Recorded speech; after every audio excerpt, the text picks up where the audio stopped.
The next topic of chapter 6 is Articulation of Theology of Sexuality. Now, sabi dun sa first part ng chapter 6, the third aspect is inadequate theology. Now, ito yung challenging sa mga theologians, lalo sa Catholic theologians, na ipaintindi sa tao yung tunay na kahalaga ng human sexuality.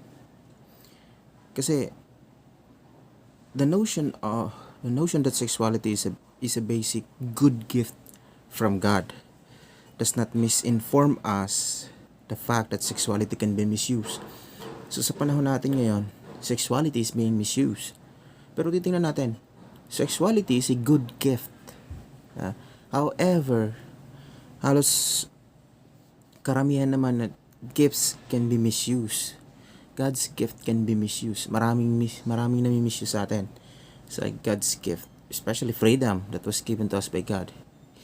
Many times we misuse the freedom. Now, going to sexuality, human sexuality that was given to us by God, it was misused by the people of today. Na maliwanag, titingnan natin sa sixth commandment. Sabi doon, you must not take or covet your brother's wife because she is his, not yours. Hindi yun sa'yo. Sa kanya yun. So that's one thing na sinasabi doon sa chapter, sa sixth commandment. Jesus' teaching is very clear. Now in the gospel, pinakita doon that Jesus Christ is also very true to his nature as human being. As we all know, Jesus Christ is 100% human and 100% divine. So being a human being, pinakita niya, pinaramdam niya sa tao yung pagmamahal. Babae man yan, lalaki, pamamagitan ng kanyang pag-care, pag-compassion, pagiging gentle. He touched people na may paramdam niya sa mga tao na mahal sila, importante sila. Pinapahalagahan dito ni Jesus Christ regardless of sexuality, that whatever gender that you have, or bata ka man o matanda, pinapakita ni Jesus Christ that we should be united through love. Not this kind of misinterpretation of love that we put it into sexuality. Now, the Catholic Theologian Society of America made a study on human sexuality. In this study, human sexuality is considered a way of being in the world of men and women whose moments of life and every aspect of living is spent to experience being with the entire world in distinctly male or female way.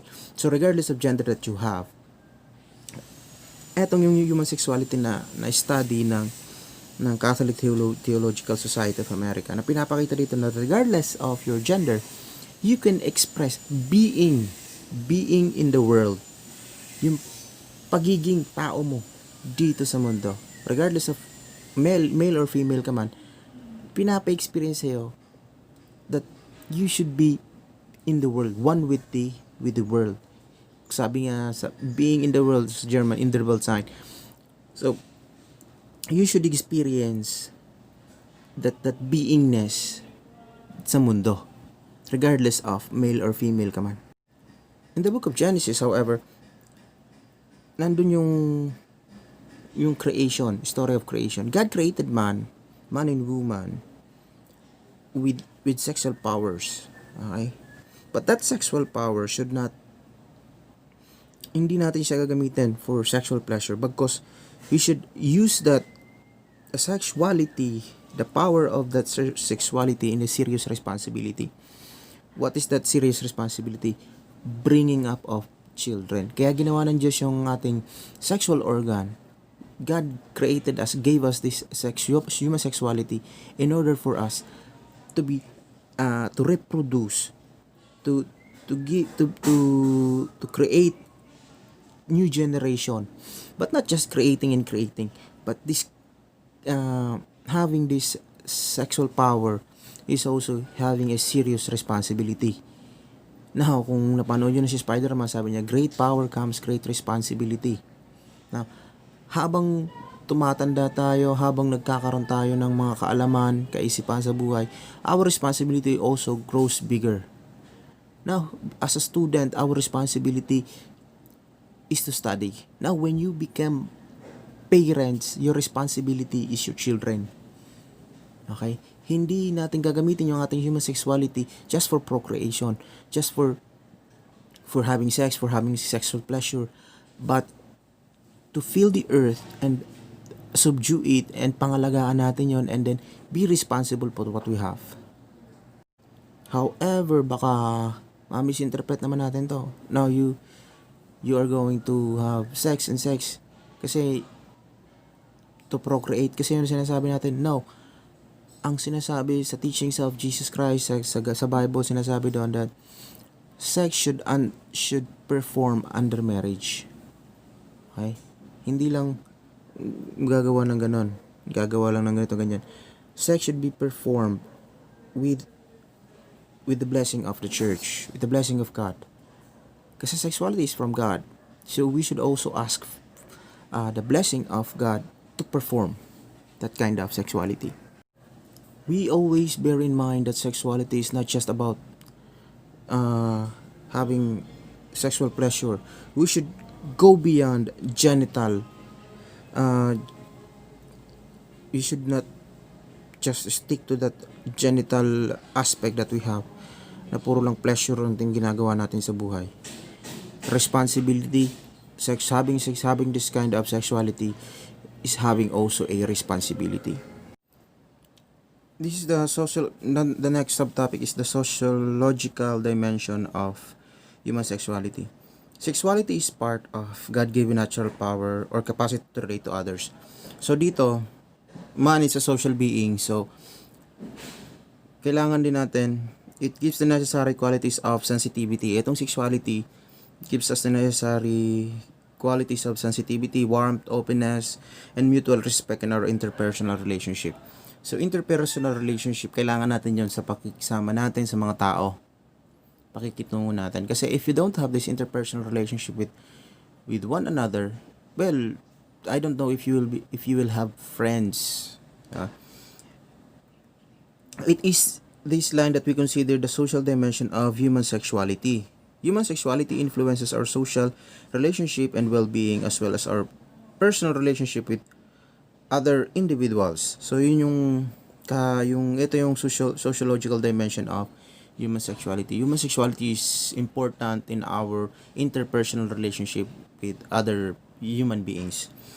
Saint Paul seems to have the same idea of this sociological dimension.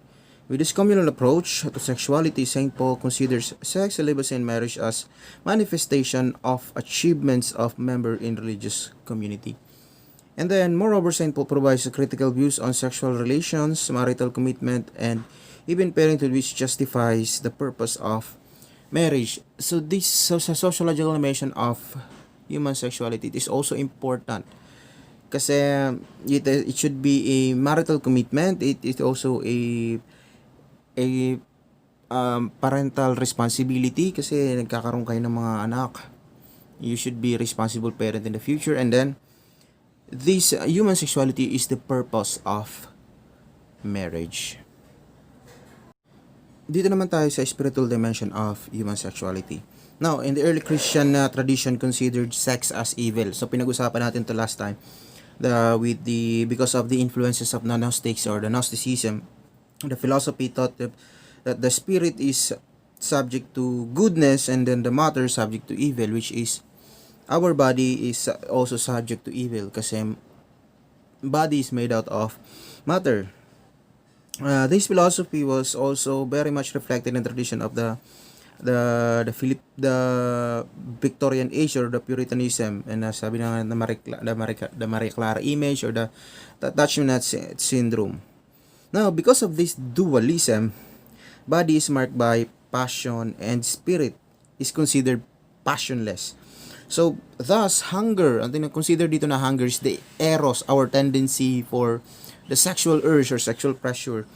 There's no connection with our experience with God because God is without hunger. Alam naman na sa the teachings of the Catholic Church, sinasabi dito that God has no hunger or wala siyang ganitong sexual urges.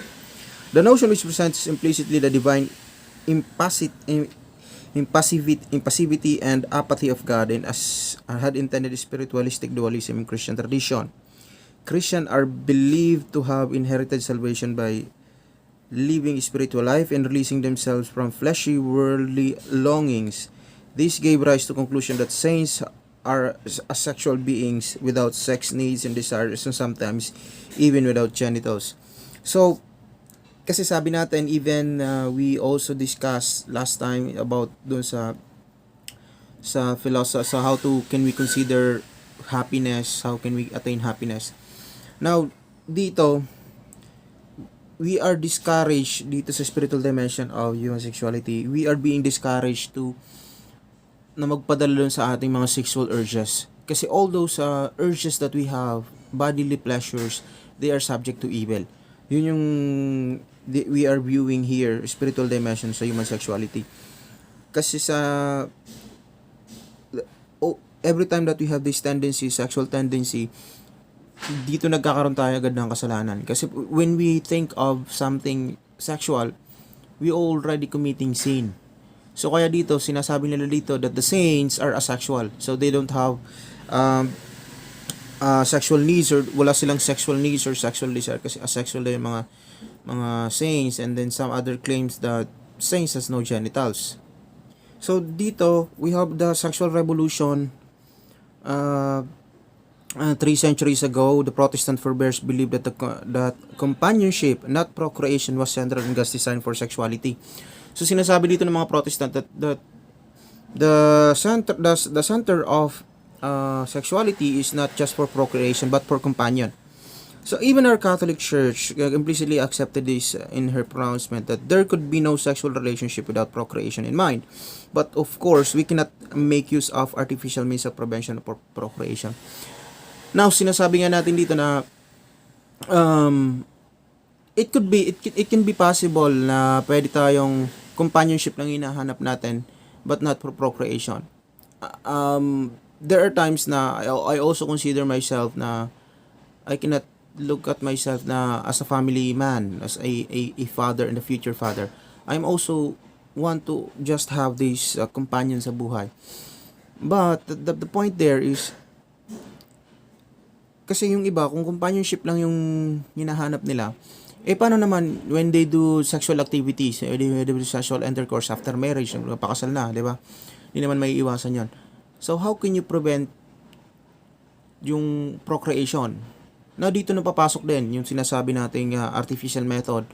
We have the pills, the condom, the sexual mga pampalaglag. So yun yung mga dito. Yun ang iniiwasan dito ng simbahan.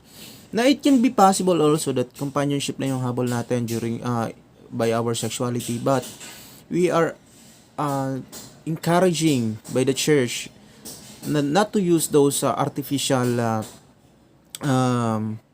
birth control. Well, kung talagang you just desire for companion, then don't use this artificial birth control.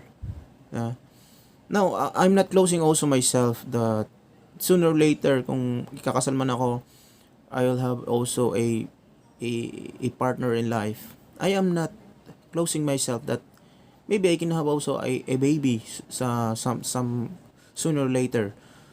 But right now, my desire is just for companionship, not yet as a family, as a father figure or a family man. So yung iniiwasan lang dito is yung use of contraception. Kasi God's design that creatures commune and not dwell in isolation and loneliness. Kasi yun din ang gusto ng Diyos, that we should not be dwelling into loneliness. Na hindi tayo mag-isa lang sa buhay, nasasabak sa buhay mag-isa. We need companion. Kasi God created Adam, and then nakita niya na malungkot si Adam, and then He created Eve para sa companion. And then sooner, later, it was God blessed the man and woman to procreate, to progress. We always remember that sexuality appears to us a vocation to realize the love which the Holy Spirit instilled in our hearts and redeem. So sexuality binigay sa atin ng Diyos out of love. So we also use it for love, not just for pleasure, not just for lust. Sexuality is given to us so that we might have life, magkaroon ng buhay, magtao, not hindi pumatay ng buhay. We all know that when you perform sexuality, there's a bigger possibility na magkakaroon kayo ng baby. Pero pag hindi nyo gusto yung baby, please don't kill them. Because God gives sexuality out of love, and I know that love don't kill. Hindi siya na pumapatay. You should not kill because of that human sexuality. Abortion is killing. Please avoid killing. Let's proceed sa next topic, which is the theological aspect of the spiritual dimension of human sexuality. If we analyze the incarnational theology, we will realize that the most decisive experience of God is not doctrine, not creed or ideas, but in the Word made flesh. Now, ito yung sinasabi dito, the Word made flesh, and in the Word is still becoming flesh. Now, if you happen to read the Genesis, the story of creation, ang pinapayawatag dito is the Word. God just uses Word. Let there be light. God created the universe through His Word. And then God, this Word is very powerful. The Word that's made flesh. This Word, in order to touch us, must become warm flesh. Only then do we understand, when we can smell and see and touch. Ito may kasabihan tayo. To see is to believe. But faith, we need to believe first before we see. But human as we are, we always have this tendency to see is to believe. That is why we were given this flesh, this earthly flesh, in order for us to smell, to see, and touch. And for that, we feel the warm love of God. Moreover, the incarnational theology embraced the redemption of alienated sexuality as well as other strange dimension of our lives. Justification by grace signifies God's unconditional, unmerited, radical acceptance of the whole person. God, the cosmic lover, graciously embraces not just a person's disembodied spirit, but the whole flesh itself. So we are made by God, the Word that was made flesh, and God embrace us as who we are, as a fleshy body. Therefore, God really intends increasing sexual wholeness to be part of our redemption, a divine call to completion. Now, God really intends us to have this sexuality in life kasi parte ito ng ating salvation, ng ating redemption. Diba? It summons us increasingly to be both intrapersonal and interpersonal growth. Sexuality then is not just an isolated or biological physical phenomenon, accidental to human beings, but an integral part of their personal self-expression and of their mission of self-communication to others. So this sexuality that we have, human sexuality, is a very big role sa buhay natin. This was given to us by God because this is not just a biological, physical needs or whatever phenomenon that we have that accidentally happens to us. No, it was planned by God. This was planned na kailangan natin for our intra and interpersonal relationship with others. Our self-communication to others. Sa Pilipinas, taboo morality is still nabubuhay pa rin yung taboo morality sa Pilipinas. Now, we need to accept sexuality. Rather, we accept sexuality as a whole, as a characteristic of humanness and facilitate of human growth to full maturity. So, kailangan natin i-accept yung sexuality as part of our full maturity. We should not remove that sexuality in our mind na hindi natin dapat pag-usapan kasi masama yun. No. We should accept sexuality as part of our whole human being. In the pastoral letter of Bishop Francis Mugavero, the deep theological meaning of sexuality is underlined. Sabi ito, it is in this aspect of personhood which makes us capable of entering into loving relationship with others. So, basically here, sexuality is a gift. Sexuality is not just sexuality is so much more than genital activity. That this is always the misconception that we have. The sexuality is always have this connotation of genital activity. No, sexuality is very much more than this genital activity. It is our connection, develop our develop our human aspect to communicate to others. Sabi ni Jesus Christ, we should become lovers.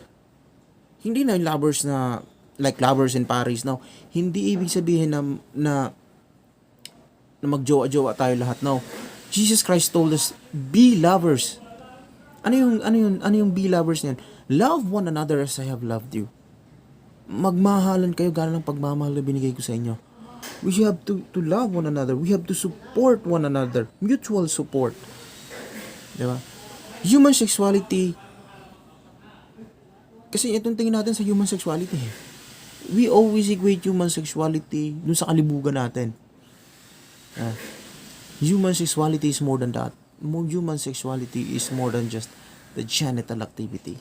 It is about our being human in this world. Ang pagiging tao natin. This is part of our being. Pero sabihin natin, part ng being natin, part ng human natin, we should not misuse human sexuality. Now, let's move on to the pastoral approach. Kasi sinabi natin pastoral approach, this is with the pastors. Ito yung sa mga simbahan, mga churches leader natin. Now, have you ever heard the word chastity? Some other people might have the sound this obsolete na wala ito sa vocabulary. Ano ba itong chastity na ito? Now we are going to talk about it.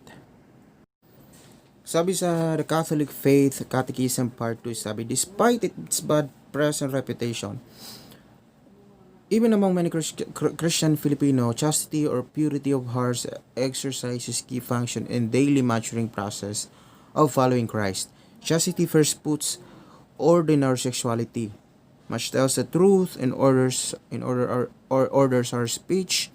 This means, secondly, that it channels our sexual urge towards the positive, affirmative service of love and fostering of life. Thirdly, toward the goal and chastity seeks limits our behavior within which our passion can be directed to that they give rise to joy, peace, not pain, guilt, and heartbreak. Thus, purity of heart fourthly demands that we develop a certain self-control to meet temptations and challenges presented by community daily life. Such self-control is a good part of growing up to become mature, responsible men and women and disciples of Jesus Christ is all about. So, ito yung sinasabi dito ng Catholic Faith Catechism Part 2 about chastity. Ito, chastity, commonly, ito yung isa siyang vow ng mga religious people. Alam na, the priest, the nuns. Pag sinabi kasi natin chastity is absence of having sex. You have all the power kasi may sexuality ka, you can perform sex. Pero, once you have this chastity, ito yung abstaining from doing sexual pleasure. That's the common definition of chastity. Now, bakit natin kailangan itong chastity? Sabi nga dito, very clear, that chastity is one of a maturing process of following Jesus Christ. As we all know, Jesus Christ never have an affair. Kung nakita natin sa Bible, di ba? Nabasa niyo yung the Gospel of Jesus Christ. The four Gospels. Wala na banggit doon na Jesus Christ marries a woman or having an affair with a woman. Jesus Christ is the perfect example of chastity. Na dito, pinapakita natin, chastity is self-control. Controlling your sexual desire, sexual pleasure. Yun yung chastity. According to Bishop Mugavero, sabi niya dito, let us clearly and without apology that chastity is a virtue which liberates the human person. Chastity simply means that sexuality and its physical genital expression are seen as good insofar as we make them serve life and love. The challenge of chastity is the challenge of mature Christian love. So dito, it is also a challenge. Hindi na, we should not see chastity as negatively. We see this chastity as also a good genital expression, as long as it serves life and love. So Jesus Christ teaching about chastity, sabi dito, hear me all you and understand, there's nothing outside a man which by going into him can defile him, but the things which come out of a man are what defiles him. For from within, out of the heart of man, come evil thoughts, fornication, theft, murder, adultery, coveting wickedness, deceit, licentiousness, envy, slander, pride, foolishness. All these evil things come from within, and they defile a man. So, sabi ni Jesus Christ, walang bagay na mula sa labas na pumapasok sa tao ang mali.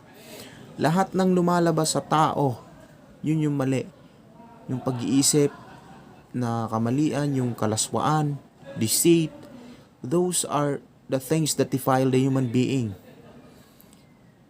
Chastity, however, sabi, bakit natin i-relate sa chastity? Chastity touches the heart, okay?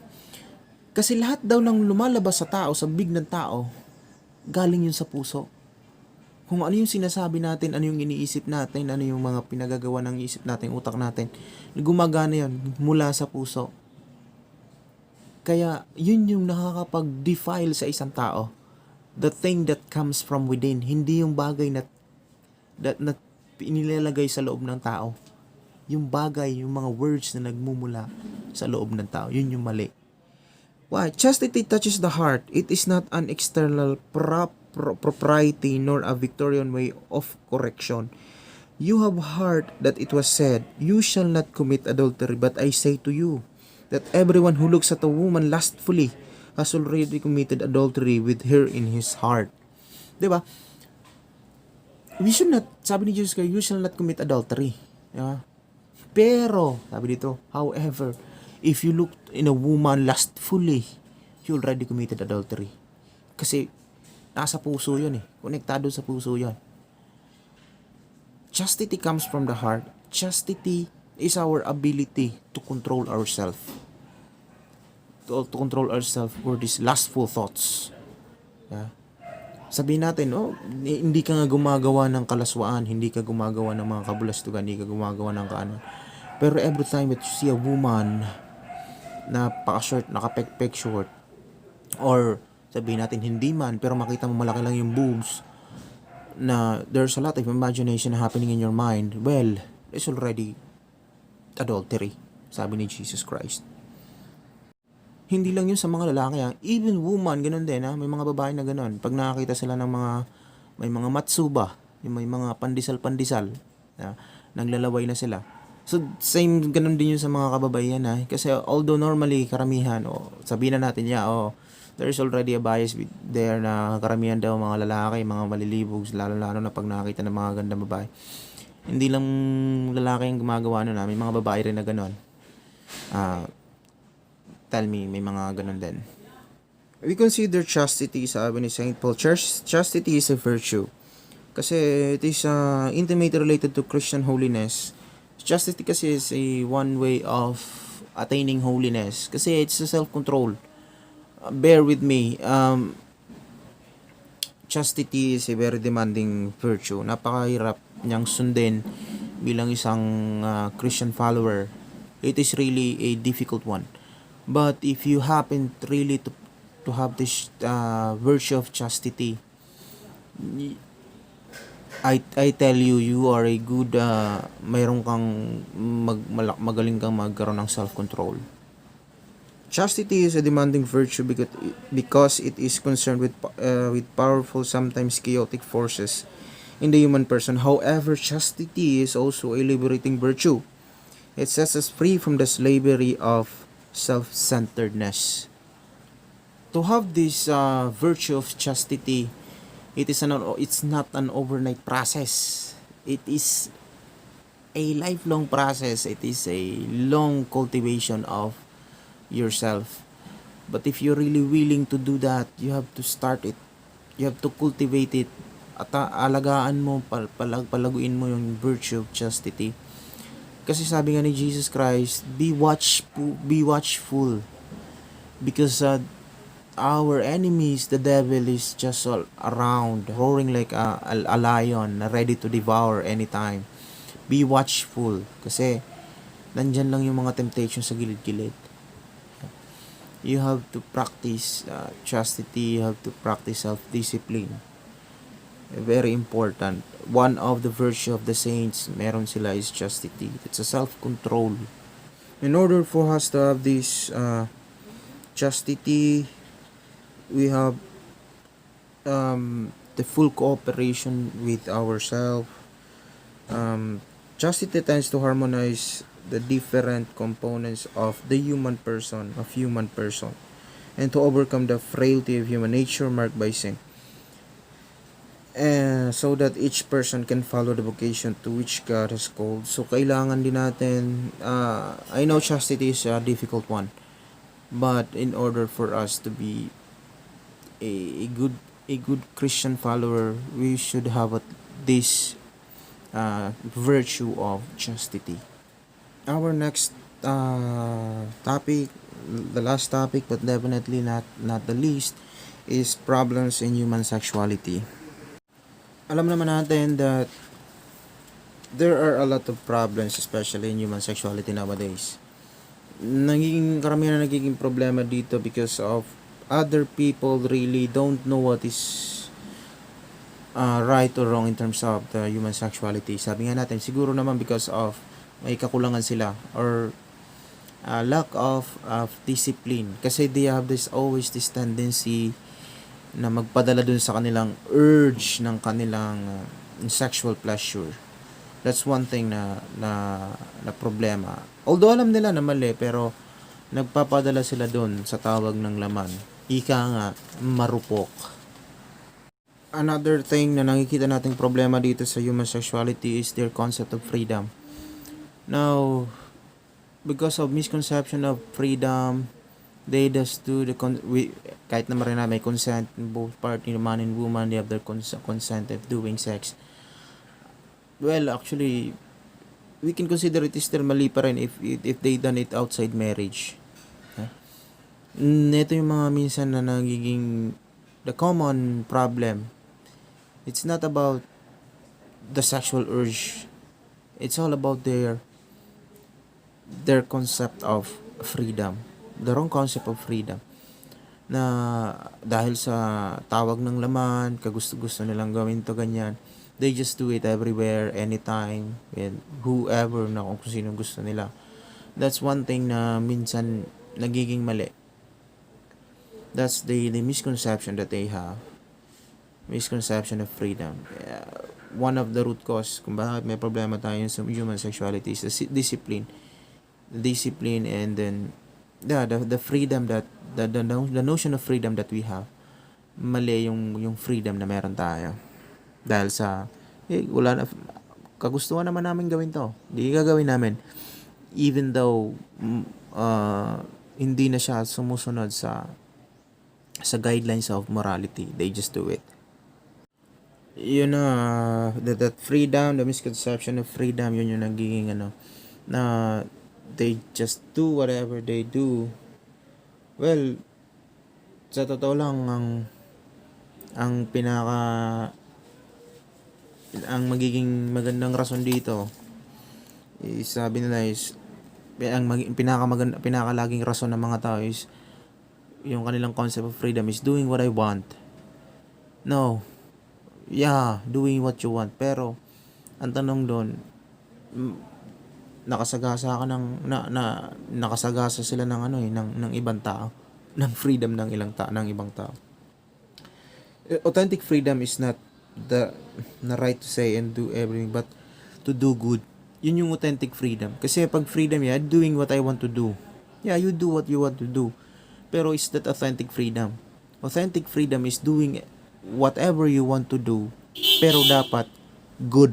Doing good. That's authentic freedom. And doing good na walang nasasagasa ang ibang tao. Yeah, we can say that it is doing good kasi wala kang nasagasaang tao. Kasi if you are doing whatever you want, pero kung may natamaan kang ibang tao, may nasaktan ka, may nasagasaan kang freedom ng ibang freedom, well, it's not authentic freedom. Okay?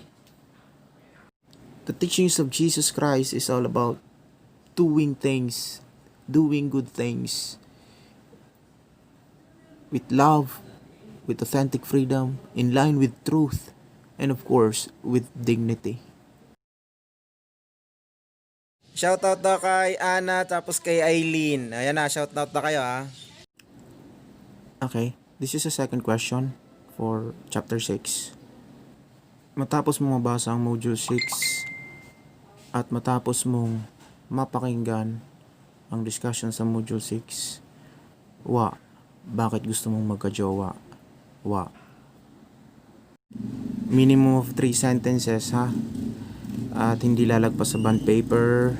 Oo na, sige na, Tagalog kung Tagalog, English kung English. Okay?